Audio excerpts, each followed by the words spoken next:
why we're here? No. What do you know about money? You could get stuff. Hot Wheels. Phone, you could get an iPad. Water, and like all those things you need. I know that you can buy things with it and that you can save it. What is a savings account?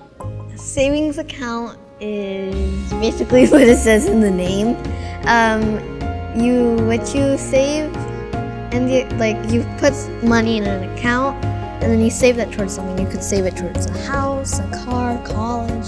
It's an account that has money and you can put money in it and save it for when you really need to use it.